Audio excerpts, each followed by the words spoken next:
Caríssimos irmãos e irmãs, invoquemos o Santo Espírito de Deus. Vinde, Espírito Santo, vinde por meio da poderosa intercessão do Imaculado Coração de Maria, vossa amadíssima esposa. Ó Maria concebida sem pecado,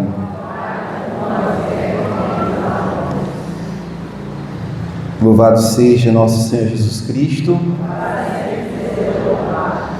Amados irmãos e irmãs, a liturgia deste 25º domingo do tempo comum leva-nos a meditar sobre a economia da salvação. Quando lemos o Catecismo da Igreja Católica, tem lá uma seção sobre a economia da salvação, que está relacionado a toda a longa, imensa, profunda história da salvação da humanidade e a finalidade das Sagradas Escrituras que estamos meditando neste mês de setembro, a importância da Palavra de Deus, que é o Evangelho. A Bíblia é o nosso álbum, onde estão os nossos antepassados, os nossos primeiros pais, e o livro do católico não é a Bíblia. O livro do católico é o Santo Evangelho, é Jesus. E o Catecismo da Igreja Católica. E é na Bíblia que encontra-se o conjunto dos livros que, em seu conjunto, vamos encontrar a finalidade da economia da salvação, que é a ordenação da alma humana, com os inúmeros personagens bíblicos. E para ordenar a alma humana, precisamos conhecer a sua estrutura. Qual a estrutura da alma? Quais as potências? Qual a força? E quem a criou? Onde subsiste a nossa alma, senão na fonte que é Deus? Deus é a causa da criação dos seres materiais e imateriais, que são os anjos. E nós vamos entender e meditar aonde nosso Senhor Jesus ele entende o que vem a ser o investimento, qual o melhor investimento que nós católicos devemos fazer, que certamente é nos bens espirituais. Adentremos. Vimos a expertise daqueles que trambicam nos bens materiais, que usam da esperteza, lá no profeta Amós, quando coloca a intenção, quando passará a lua nova, para vendermos bem a mercadoria, ou seja, o tempo da colheita, aí já se pensa, e o sábado, para darmos pronta saída ao trigo, diminuir medidas, aumentar pesos, adulterar balanças. Isto, amados, é honesto, sim ou não? Não. Quem lê a Bíblia com a inteligência da Igreja Católica vai ver que, na Bíblia está falando de corrupção, de trambique, mas não vamos para esta seara, senão nós vamos divagar bastante, principalmente nos tempos presentes. Dominar os pobres com dinheiro e os humildes com um par de sandálias. Então na Bíblia já falava de comprar voto, com prótese dentária, com cesta básica e com as bolsas preguiças, né? E para pôr à venda o refúgio do trigo. Então, O refúgio de uma coisa presta, sim ou não? A não ser para a ração de bicho, né? Para a ração de bicho presta, mas para a gente não.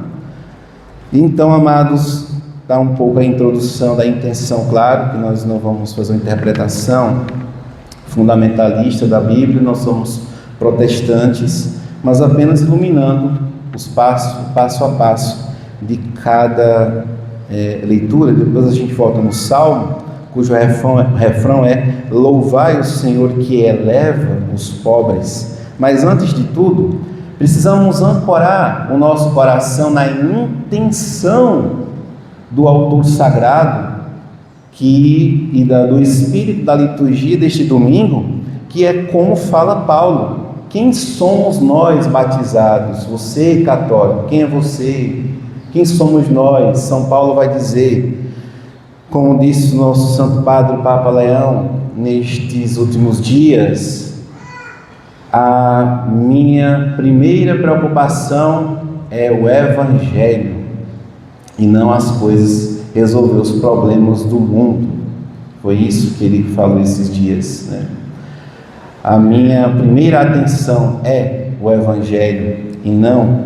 Então nós não viemos para resolver as coisas do mundo, senão vamos certamente cair nas ideologias do tempo presente. Querer resolver tudo, né? Querer resolver todas as questões sociais, econômicas desta terra. Não viemos para isso. Por isso Paulo diz: este é o testemunho dado no tempo estabelecido por Deus, e para este testemunho eu fui designado pregador e apóstolo, e falo a verdade, não minto. Deus chamou-me, a Paulo, mestre das nações pagãs, na fé e na verdade. O católico deve se preocupar com esta moeda, com a fé e com a verdade. Bom, e aqui a gente vai só delineando. E o Salmo vai responder: louvai o Senhor porque eleva os pobres. E no Santo Evangelho nosso Senhor entra na questão de um certo homem rico que tinha um administrador que usa de esperteza. E sabendo da má fama desse administrador, o homem rico chama ele e diz: ó, estou ouvindo coisa a teu respeito. Se liga, cara, estou aí, tá na pendura. Aí, eu vou então me precaver, vou fazer bondade com o pessoal aí para ver se eu for demitido, porque aí vem o pecado de quem se preocupa com as coisas desta terra, desta matéria apenas, é a preguiça. O pecado capital da preguiça está associado com a corrupção. E aí diz o administrador: se eu for demitido, o que eu vou fazer? De pedir, eu tenho vergonha, e de trabalhar, eu não tenho coragem. E a gente já ouviu de vovó, quando dizia, que é repetindo também o texto de Paulo: quem não trabalha não deve comer. Sim ou não? A gente aprendeu, isso está nos nossos valores cristãos. Quem não trabalha não deve, vá trabalhar, seu vagabundo, vá fazer por onde merecer o salário que você ganha, né? Então, o administrador ele vai, o óleo é caro, de 100 ele deixa 50, depois da outra mercadoria, do trigo, também que eram 100, ele deixou 80, e nosso Senhor na parábola fala que os filhos das trevas são mais espertos do que os filhos da luz. Então, amados, o que torna, e tomando tudo isso, o que é que nosso Senhor Jesus quer do nosso coração? Que nós nos preocupemos com a economia que nos salva. abandonar estes negócios pecaminosos, e Nosso Senhor nos dá um conselho diretamente: usai o dinheiro para fazer o dinheiro injusto, para fazer amigos, pois quando acabar, eles vos receberão nas moradas eternas. E o que Nosso Senhor está falando aqui? Aí a gente precisa agora guardar no coração. Amados, há uma igreja padecente. Eles estão nas moradas eternas. São as almas do purgatório. Eles precisam de nós. Eles precisam da nossa comunhão perfeita, para que as suas almas possam, purificando-se, ir para o céu. Qual é a finalidade da nossa vocação, da nossa vida? Chegarmos todos no céu. Quais os meios à santidade?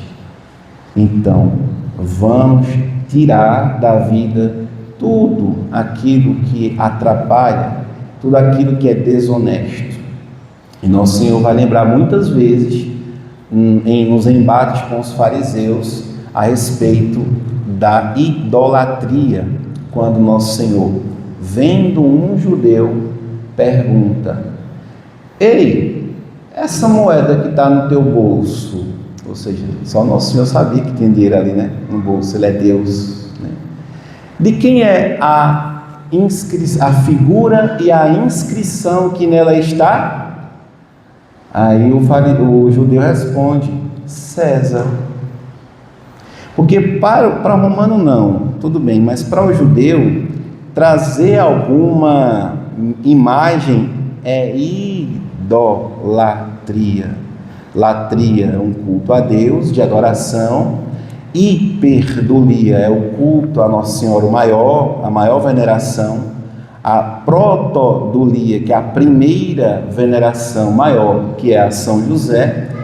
E a idolatria, que é adorar a falsos deuses.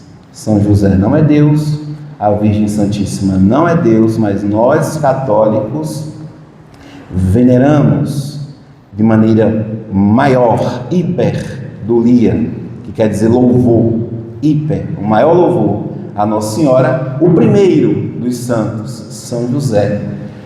Então, é idolatria trazer alguma imagem no bolso. E Nosso Senhor pergunta de propósito: de quem é o dinheiro da César? Aí Nosso Senhor diz o quê? Dai a César o que é de César, e a Deus o que é de... E para Deus devemos dar o quê? Adoração. E para adorar a Deus, aí é nisso que Nosso Senhor está, e as Sagradas Escrituras vão nos encaminhar, né, para uma vida de santidade, uma vida de oferta, para que a igreja padecente, que são as almas do purgatório, quando comungamos, eles sejam sufragados pela oração da igreja militante, que somos nós. E aqui está a chave da nossa vida cristã: viver pela comunidade que está no céu.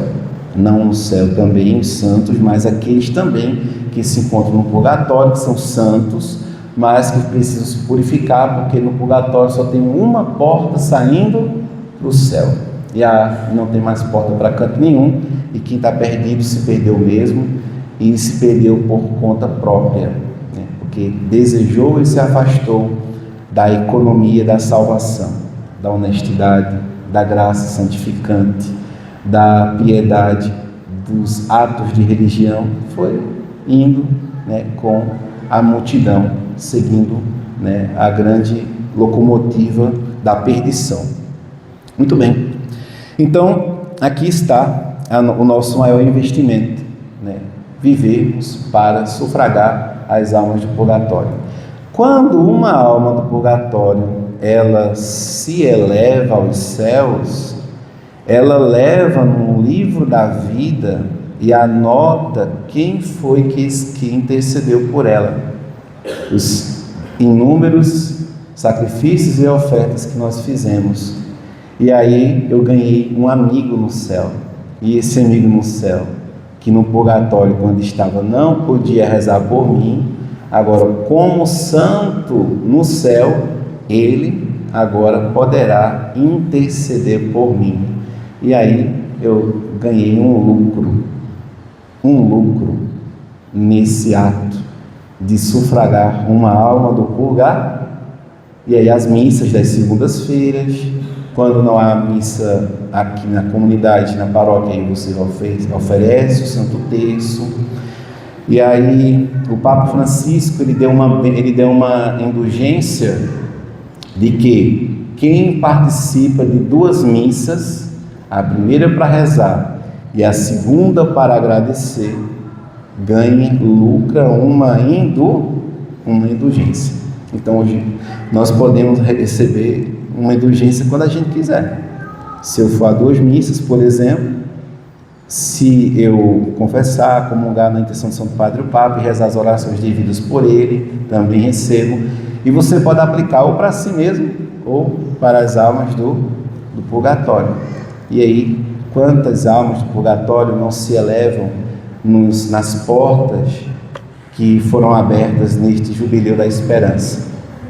E você confessou, comungou por elas, e aquela grande multidão que estava no santuário, por exemplo, da Nossa dos Milagres, ali muitas e muitas almas do purgatório foram favorecidas por aqueles que estavam na intenção católica e verdadeira de pedir por essas santas almas, por si também graças, inúmeras graças que são alcançadas nos pedidos que foram feitos à Virgem Santíssima.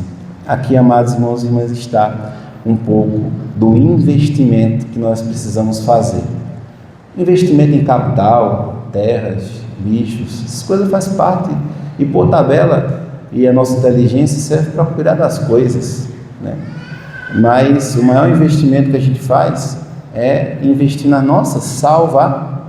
E se você estiver investindo nessas coisas da terra de maneira errada e ilícita, adulterando balanças, diminuindo medidas, em vez de você bota lá dentro do saco o milho, aí em vez de você sacudir, calcar, bater a medida de milho para caber mais e dar a cuia certa do milho, você sapeca o milho lá dentro, faz o nó na gibeira lá do saco, dá para a pessoa, diminuiu 100 graminhas, 50 graminhas.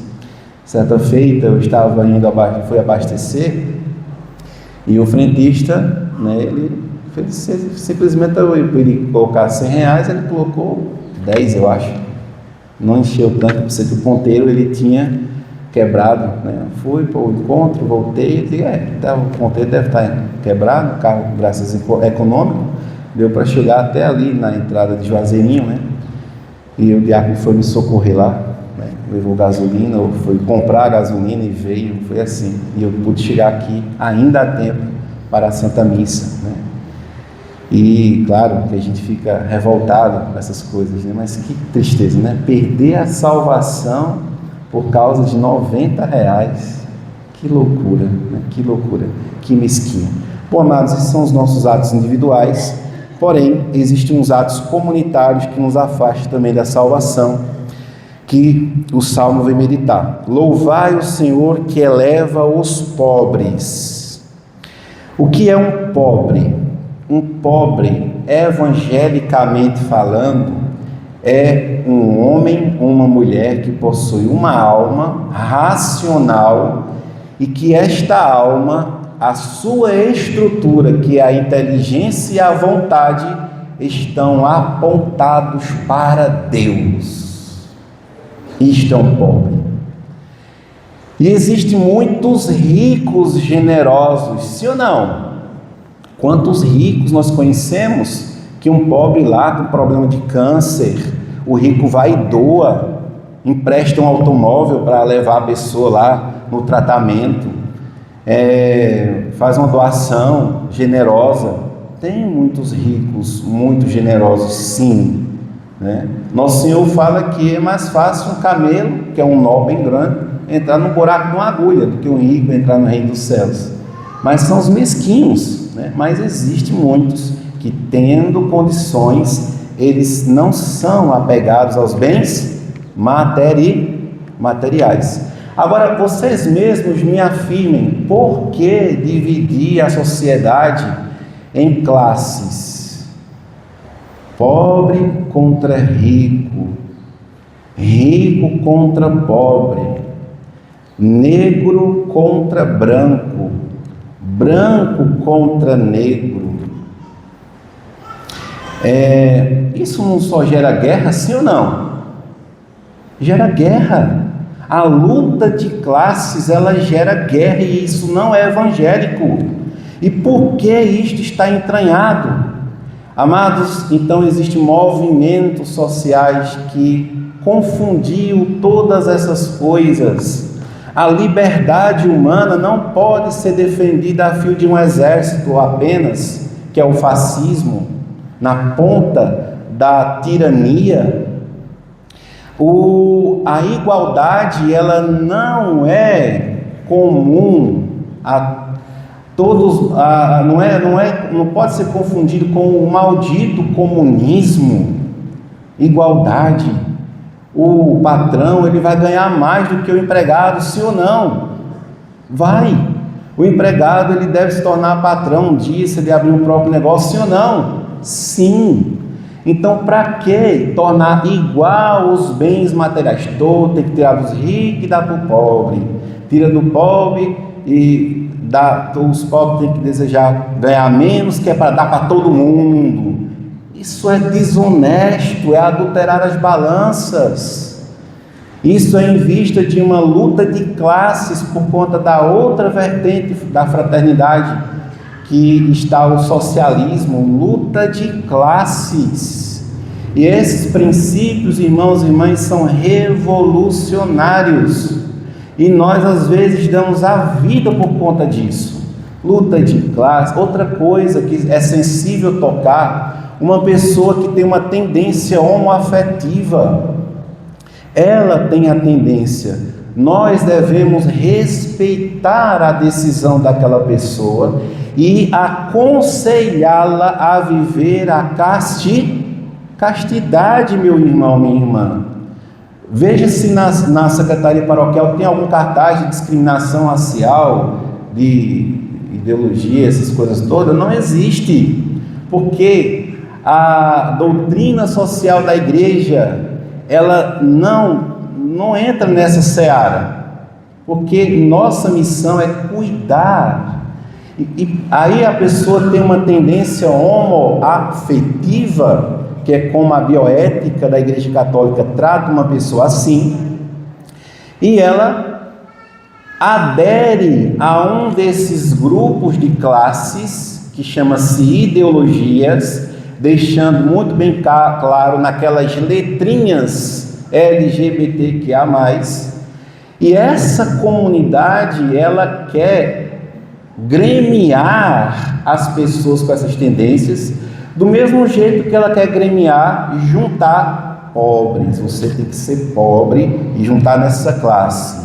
Você é rico nesta outra classe. Você tem uma tendência nesta classe aqui, né? Então isso gera o que na sociedade? Divisões. A alma do negro é a mesma alma do branco, é a mesma alma do rico e é a mesma alma do pobre.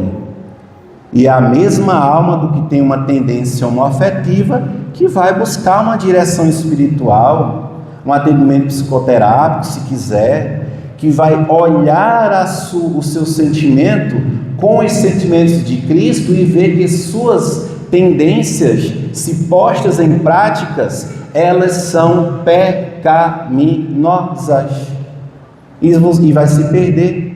Do mesmo jeito que se o pobre se colocar nessa condição de minoria, aí ele vai entrar no crime e vai ser defendido pelo governo, porque agora o governo defende crime.